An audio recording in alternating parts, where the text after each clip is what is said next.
بسم اللہ الرحمن الرحیم۔ حضرت ابو ہریرہ رضی اللہ تعالیٰ عنہ سے مروی ہے کہ میں نے رسول اکرم صلی اللہ علیہ وآلہ وسلم سے عرض کی کہ اے اللہ کے رسول صلی اللہ علیہ وآلہ وسلم، ہمیں جنت کے بارے میں بتائیے گا۔ حضرت محمد مصطفیٰ صلی اللہ علیہ وآلہ وسلم نے ارشاد فرمایا، جنت کی زمین سفید اور مٹی زعفران سے بنائی گئی ہے۔ اس میں سونے اور چاندی کی اینٹیں جن کو مشک کے گارے میں اور موتیوں کی کنکریوں سے لگایا گیا ہے۔ حدیث پاک میں ہے، حضور صلی اللہ علیہ وآلہ وسلم نے فرمایا کہ جنت میں سب سے کم تر جنتی کو 8,000 نوکر اور 72 حوروں سے نوازا جائے گا۔ آپ صلی اللہ علیہ وآلہ وسلم نے فرمایا کہ جنت کی حور اتنی خوبصورت ہے کہ اگر وہ حور آسمان سے زمین کی طرف نظر مارے تو ساری زمین نور سے بھر جائے گی اور ہر طرف خوشبو پھیل جائے گی۔ نبی اکرم صلی اللہ علیہ وآلہ وسلم نے فرمایا، حور کے سر کا دوپٹہ دنیا معافیہ سے بہتر ہے۔ رسول اللہ صلی اللہ علیہ وآلہ وسلم نے فرمایا کہ جنت کی حوروں کی پنڈلیاں ایسی ہوں گی جن کا گوشت اندر تک نظر آئے گا۔ حضرت انس بن مالک رضی اللہ تعالیٰ عنہ سے مروی ہے کہ رسول اللہ صلی اللہ علیہ وآلہ وسلم نے فرمایا کہ جبرائیل امین علیہ السلام نے مجھے بتایا کہ جب جنتی آدمی حور کے پاس جائے گا تو حور اس کا استقبال کرے گی۔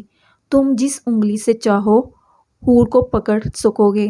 اگر حور کا ایک بال زمین میں ظاہر ہو جائے تو مشرق مغرب میں نور ہی نور پھیل جائے گا۔ جنتی آدمی جنت میں اپنے بستر پر بیٹھا ہوگا تو اس کے سر پر ایک نور ظاہر ہوگا۔ اس کے ذہن میں یہ بات آئے گی کہ اللہ تعالیٰ اپنی مخلوق پر نظر کرم فرما رہا ہے۔ جب وہ اس نور کی طرف نظر مارے گا تو وہ ایک حور ہوگی۔ وہ اس جنتی سے کہے گی، اے اللہ کے بندے، اے اللہ کے بندے، کیا تمہارے پاس ہمارے لیے وقت نہیں ہے؟ یہ آدمی اس سے دریافت کرے گا، تم کون ہو؟ وہ جواب دے گی کہ میں ان حوروں میں سے ہوں جس کا اللہ نے تم سے وعدہ فرمایا تھا۔ وہ اس جنتی کے پاس بیٹھ جائے گی۔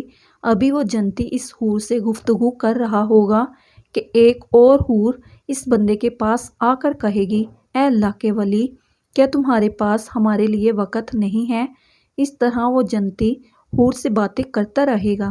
حضرت عباس رضی اللہ تعالیٰ عنہ سے مروی ہے کہ اگر جنتی حور اپنی ہاتھ کا کچھ حصہ زمین اور آسمان کے درمیان ظاہر کر دے تو زمین والے اس کے حسن سے آپس میں ہی فتنے میں پڑ جائے۔ اگر وہ اپنا دوپٹہ زمین پر ظاہر کر دے تو زمین اس کے آگے جھک جائے۔ اگر وہ اپنا چہرہ ظاہر کر دیں تو اس زمین اور آسمان کی ہر چیز ظاہر ہو جائے۔ اس کے بعد فرمایا کہ اگر جنت کی کوئی خاتون اپنا تھوک سمندر میں ڈال دے تو سارے سمندر شہد سے بھی زیادہ میٹھے ہو جائیں۔ یہاں سوال یہ پیدا ہوتا ہے کہ مردوں کو جنت میں حوریں عطا کی جائیں گی تو پھر جو عورتیں جنت میں جائیں گی ان کو کیا ملے گا؟ عورتوں کے لیے یہ ہے کہ جب وہ جنت میں جائے گی تو وہ اپنے نیک شوہر کے ساتھ رہے گی تو وہ عورت اپنے شوہر کو ملنے والی جنت کی سب حوروں کی سردار ہوگی۔ اللہ تعالیٰ اس عورت کو تمام حوروں سے خوبصورت بنا دے گا۔ یہ دونوں میاں بیوی ایک دوسرے کے ساتھ بہت زیادہ پیار کریں گے۔ یہ دونوں میاں بیوی جنت میں رہیں گے۔ جو عورت کنواری فوت ہو جائے گی اس کو جنت میں اختیار دیا جائے گا کہ وہ جنت میں جس مرد کے ساتھ چاہے گی اس کا نکاح اس مرد کے ساتھ کر دیا جائے گا۔ ایک عورت نے حضرت محمد مصطفیٰ صلی اللہ علیہ وآلہ وسلم سے دریافت کیا، جب کسی عورت کا شوہر فوت ہو جاتا ہے ہم اس کے بعد دوسرے سے نکاح کر لیتی ہے، ان میں سے جنت میں اس عورت کا شوہر کون ہوگا؟ حضرت محمد مصطفیٰ صلی اللہ علیہ وآلہ وسلم نے فرمایا، عورت جس مرد کے ساتھ چاہے گی جنت میں رہ سکے گی، یعنی ان دونوں میں سے جس کے ساتھ چاہے گی وہ رہ سکتی ہے۔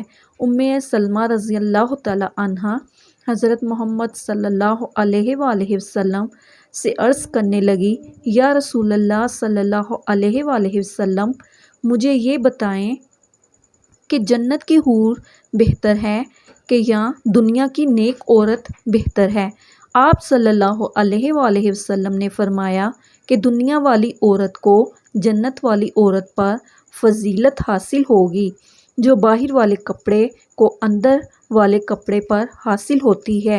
ام المومنین حضرت عائشہ صدیقہ رضی اللہ تعالی عنہا فرماتی ہیں کہ جب میں نے یہ سنا تو میرے دل پر بہت بڑا صدمہ لگا اور جلدی سے گھر واپس آ کر حضور صلی اللہ علیہ وآلہ وسلم کا انتظار کرنے لگی۔ جب آپ صلی اللہ علیہ وآلہ وسلم مسجد میں تشریف لائے تو میں آپ صلی اللہ علیہ وآلہ وسلم کے سامنے آئی اور سلام کیا تو آپ نے سلام کا جواب نہیں دیا، لیکن چہرہ دوسری طرف پھیر لیا۔ میں دوسری طرف سے آئی مگر حضور صلی اللہ علیہ وآلہ وسلم نے اپنی نگاہیں دوسری طرف کر لیں۔ آپ کی خاموش نگاہوں نے مجھے بہت ساری باتیں سکھا دی تھیں۔ اس وقت آپ صلی اللہ علیہ وآلہ وسلم کی طبیعت پر بوجھ ہے اور آپ مجھ سے کوئی بات نہیں کرنا چاہتے۔ میں نے سوچا کہ چلو میں اپنے ماں باپ کے گھر چلی جاتی ہوں تاکہ صحیح حالات کا پتہ چل سکے کہ آخر میرے بارے میں کیسی کیسی باتیں کی جا رہی ہیں۔ تو میں نے گھر جانے کی اجازت چاہی تو آپ صلی اللہ علیہ وآلہ وسلم نے اشارے سے فرما دیا کہ ہاں چلی جاؤ۔ ام المومنین حضرت عائشہ صدیقہ رضی اللہ تعالی عنہا فرماتی ہیں کہ جب میں گھر پہنچی تو میری امی نے دروازہ کھولا۔ میں نے دیکھا کہ میری امی کی آنکھیں رو رو کر لال ہو چکی ہیں، پریشان چہرے کے ساتھ وہ میرے سامنے کھڑی ہیں۔ میں نے پوچھا کہ امی کیا ہوا، لیکن وہ بالکل خاموش رہی، مجھے کوئی جواب نہ دیا اور ان کی آنکھوں سے آنسو ٹپکنا شروع ہو گئے۔ میں نے پوچھا امی میرے ابو کدھر ہیں؟ تو انہوں نے چارپائی کی طرف اشارہ کر دیا۔ میں نے دیکھا کہ میرے ابو حضرت ابو بکر صدیق رضی اللہ تعالی عنہ چارپائی پر بیٹھے قرآن پاک پڑھ رہے ہیں۔ ایک آیت پر ان کی آنکھوں سے آنسو برابر گرتے جا رہے تھے۔ ام المومنین حضرت عائشہ صدیقہ رضی اللہ تعالی عنہا فرماتی ہیں کہ جب میں نے گھر میں بھی ایسا غم کا ماحول دیکھا تو میری طبیعت اور زیادہ پریشان ہو گئی۔ میں نے سوچا کہ اب میں کیا کروں کہ جن پر مجھے بھروسہ تھا، جو میری زندگی کے رکھوالے تھے، وہ بھی آج مجھ سے ناراض ہیں، ماں باپ بھی آج مجھ سے جدا ہیں، میں آج کہاں جاؤں گی؟ دل میں یہ خیال آیا کہ کیوں نہ میں اپنے اللہ کی طرف متوجہ ہو جاؤں۔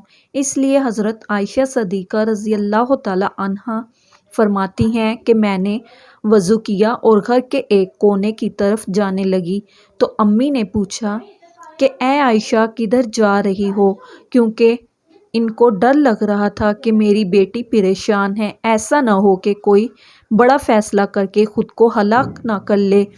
تو فرماتی ہیں کہ میں نے امی کو کہا کہ امی میں اپنے رب کے حضور دعائیں کرنے جا رہی ہوں۔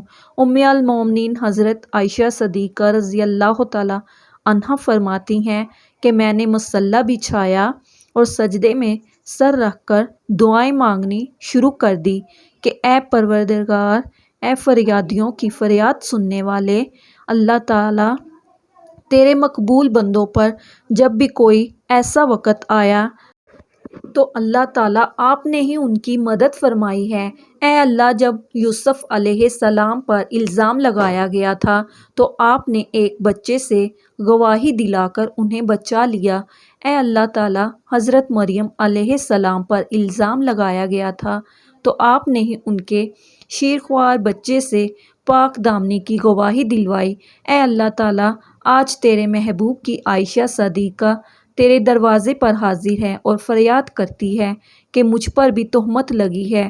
اے اللہ، تو حمیرہ کی مدد فرما، میرے شوہر بھی اس وقت میرا ساتھ چھوڑ دیا ہے، اب آپ کے علاوہ میرا کوئی سہارا نہیں ہے جو اس کمزور کو تسلی دے سکے۔ اے اللہ، میری مدد فرما ام المومنین حضرت عائشہ صدیقہ رضی اللہ تعالی عنہا رو رو کر دعائیں کر رہی تھی، ادھر دعائیں مانگی جا رہی تھی اور ادھر حضور صلی اللہ علیہ وآلہ وسلم نے مسجد نبوی میں ایک مجلس مشاورات قائم کی ہوئی تھی، جس میں حضرت عائشہ صدیقہ رضی اللہ تعالی عنہا کے والد حضرت ابو بکر صدیق رضی اللہ تعالی عنہ کے علاوہ باقی سارے بڑے بڑے صحابہ کرام موجود تھے۔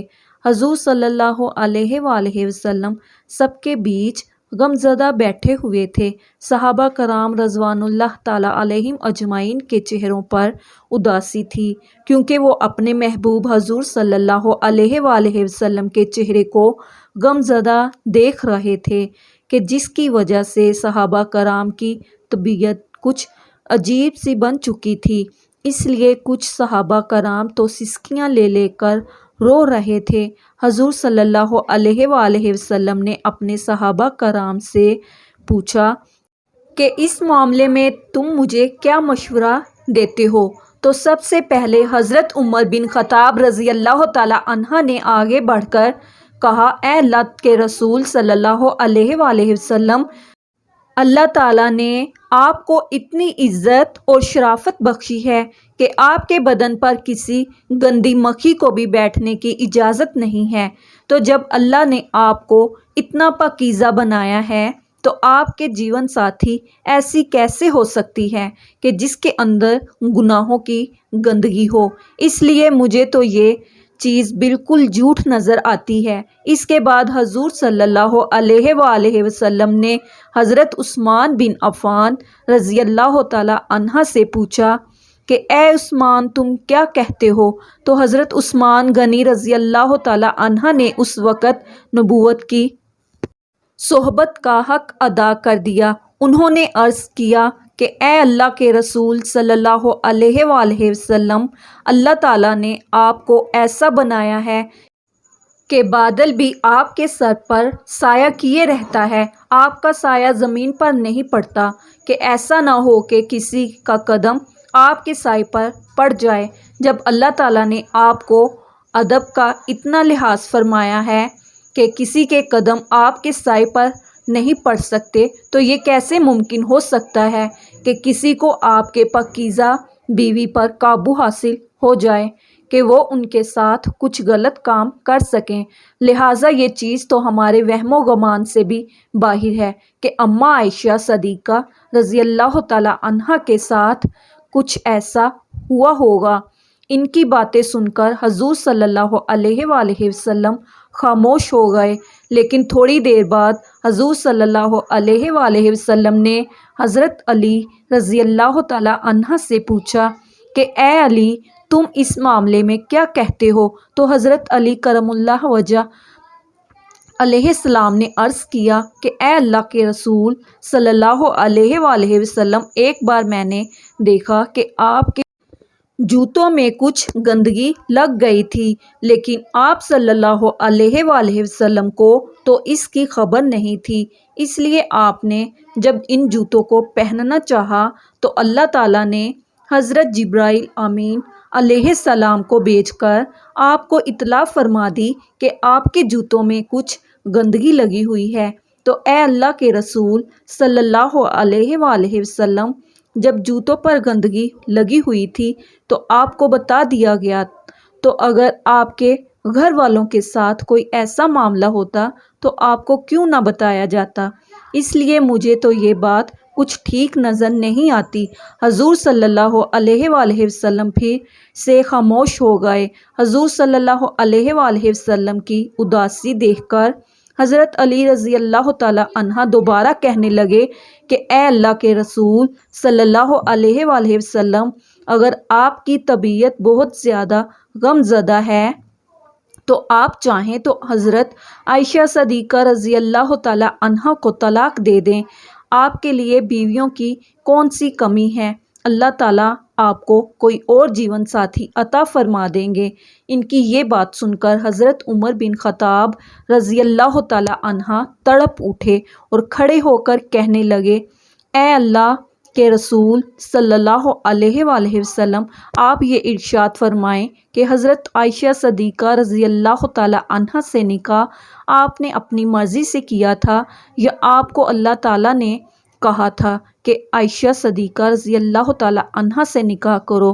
تو حضور صلی اللہ علیہ وآلہ وسلم نے انگلی سے آسمان کی طرف اشارہ کر کے بتا دیا کہ یہ حکم مجھے اللہ تعالیٰ کی طرف سے دیا گیا تھا کہ حضرت عائشہ صدیقہ رضی اللہ تعالی عنہا سے نکاح کرو۔ تو اس پر حضرت عمر رضی اللہ تعالی عنہ فرمانے لگے کہ اے اللہ کے رسول، اب آپ مجھے چھوڑ دیجئے اور ان منافقوں کو چھوڑ دیجئے، میری تلوار جانے اور ان منافقوں کی گردنیں جانے، وہ اللہ کی پسند کی عورت کے بارے میں ایسی باتیں کر رہے ہیں، میں ان سبھی کی گردنیں اڑا دوں گا۔ حضور صلی اللہ علیہ وآلہ وسلم نے اس وقت حضرت عمر بن خطاب رضی اللہ تعالی عنہ کو محبت کی نگاہوں سے دیکھ کر حضرت عمر کے غصے کو ٹھنڈا کیا۔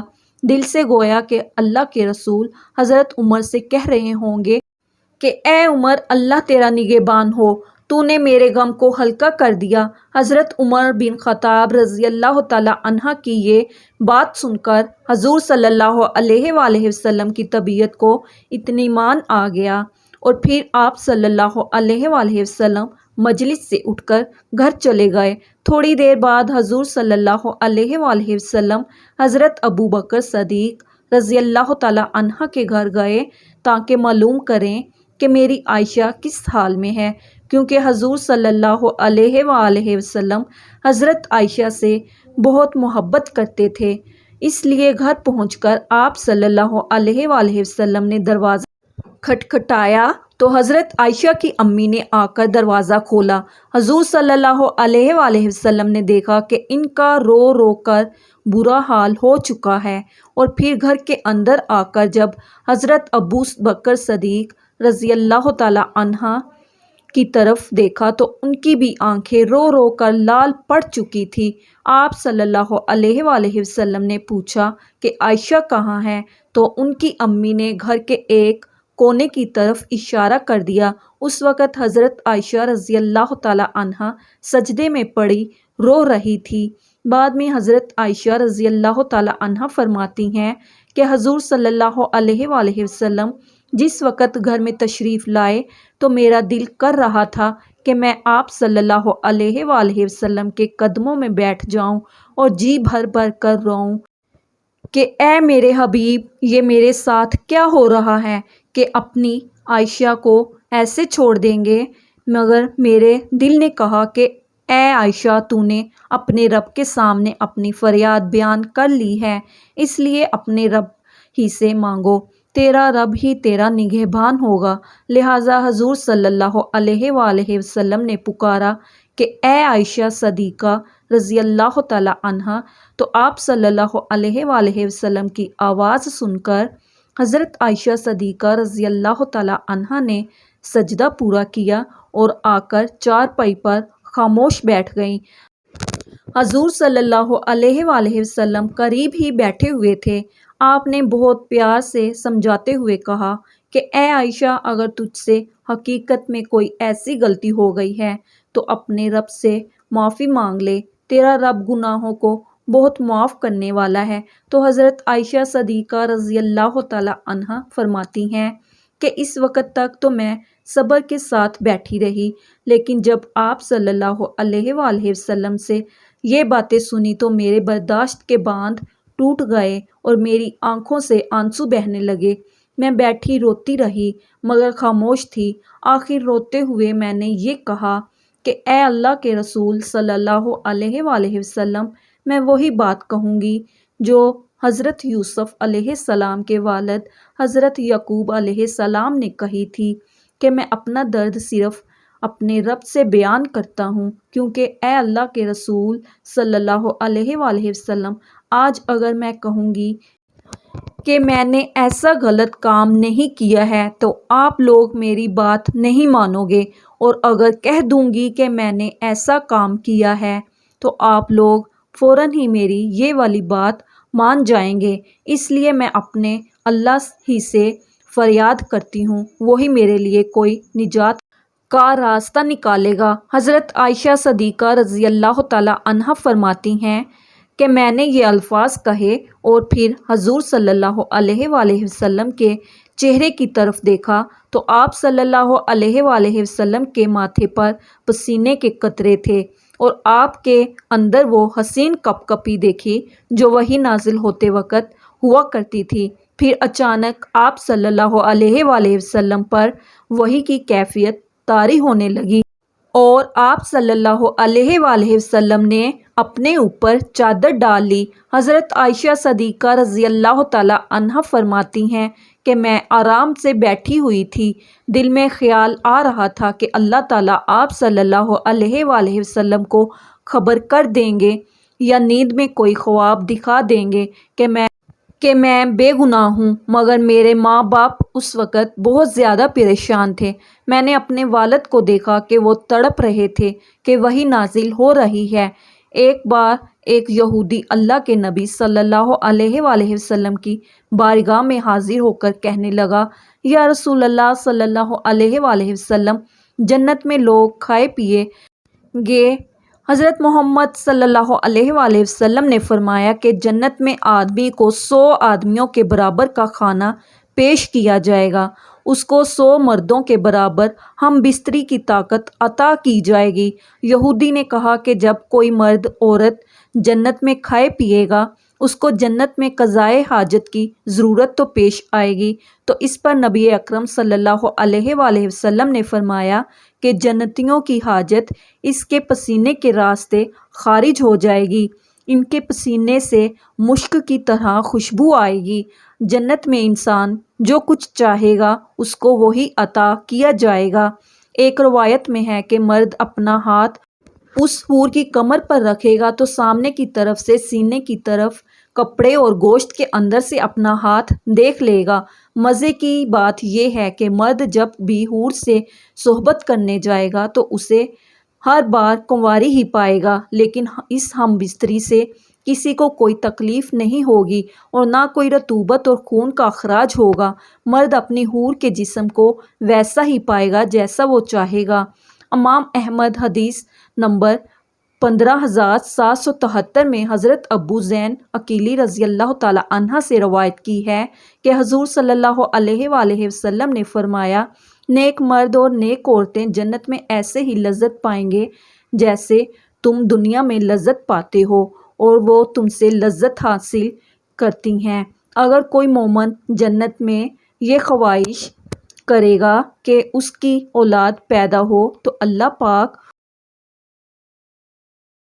اس کی یہ خواہش بھی پوری فرما دے گا، کیونکہ جنت میں جنتی کی کوئی بھی ایسی خواہش نہ ہوگی جسے وہ پورا نہ کیا جائے۔ اس بارے میں ترمذی شریف کی حدیث نمبر 2563 پیش کی جاتی ہے۔ حضرت ابو سعید خدری رضی اللہ تعالیٰ عنہ سے روایت ہے کہ رسول اللہ صلی اللہ علیہ وآلہ وسلم نے فرمایا، مومن جنت میں جب اولاد چاہے گا تو حمل، زچگی اور پرورش اسی وقت ہو جائے گی۔